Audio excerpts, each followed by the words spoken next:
Usapang Eat Showtime at Eat Bulaga update tayo mga kaparokya.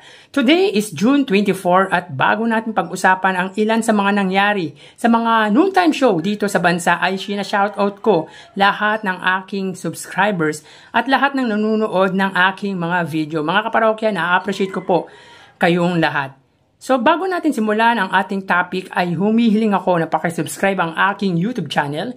Pakiclick ang bell icon para una kayong ma-notify sa mga bagong video na ilalabas ko. At pakidami nyo na din na i-follow ang aking Facebook page na Mega TV at TikTok account na Kaparokya TV. Maraming salamat! So alam naman natin na special episode sa mga noontime show ang araw ng Sabado. At grabe sa opening ng Eat Bulaga ay pasabog na dahil naglaban sa Rewind The Comeback Stage ang grupo ng Abstract Dancers, Polycosmic Teen Squad at Street Boys. Nakaka-throwback talaga ang mga tugtuging sinasayaw ng mga dancers noong 90s. Ang unang nag-perform ay ang Abstract Dancer na sina Michael Nolasco, Matthew Golar at Javerny Pazahol.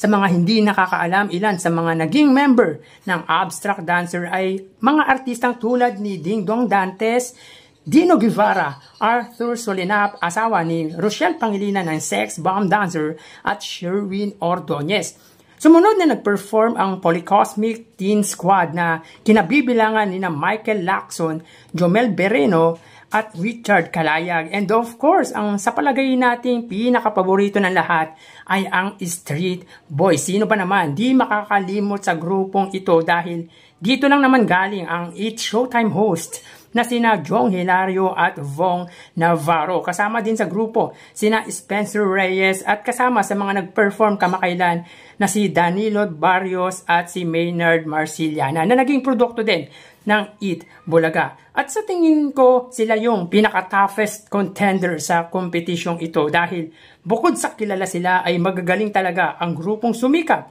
mula 90s hanggang mid-2000. For Saturday edition ay sina Chris Cruz, Joey Andres at Fritz Kivay ang nag-perform o nag-representa sa grupong Street Boys. So mga kaparokya, walang tulak kabigin yung performance ng mga dance group na ito dahil lahat magagaling at talagang nakaka-goosebump yung performance nila. Nakaka-reminisce na rin talaga ay yung mga sayawan nila dati.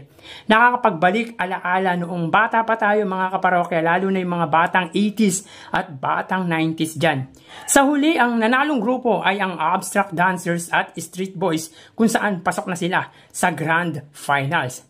Maganda din sana mga kaparokya na gawin ng Eat Bulaga yung Rewind The Comeback Stage Band Edition. Yung mga banda noon tulad ng mga Shackle at marami pang iba. Nako, malamang kaaabangan yan ng ating mga manunood ng Eat Bulaga. At sa Dear Eat Bulaga ay may isa na naman silang kahilingan na tinupad. At ang letter sender ay si Naisel Sakyuza na ang hiling ay makita ng personal si Bossing Vic Soto at Maine Mendoza.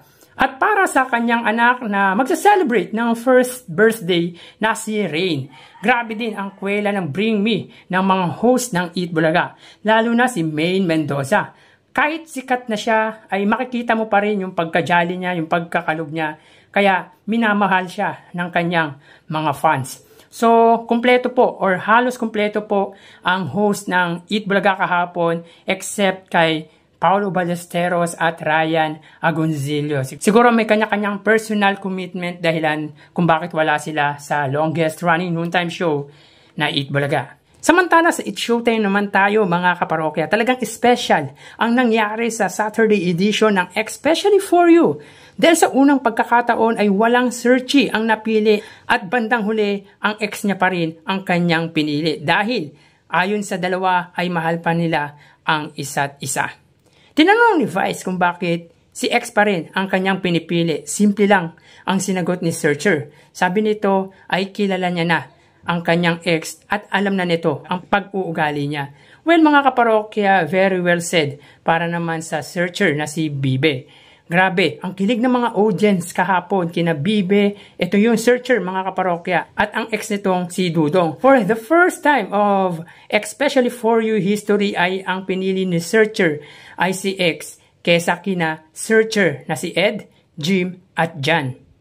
Nakakakilig at nakakatawa talaga kapag si Vice Ganda ang humirit. Talagang dalang-dala niya ang mga kasama niyang host sa nasabing noontime show. At pagdating naman po sa tagisan ng talento sa tawag ng tanghalan, sina John Ramirez ng University of Rizal System, San Ricardo National High School na si Kizel Abalos, Crazy Ann Ablis ng Bai City National High School, Isaac Samudio ng FEU or Far Eastern University at Bulacan State University na si Rizia Alcantara. Grabe, lahat ay magagaling pero isa lang talaga ang nag-shine at ito nga ay from University of Rizal System ng Morong Rizal na si John Ramirez. So talagang magagaling talaga yung mga participants.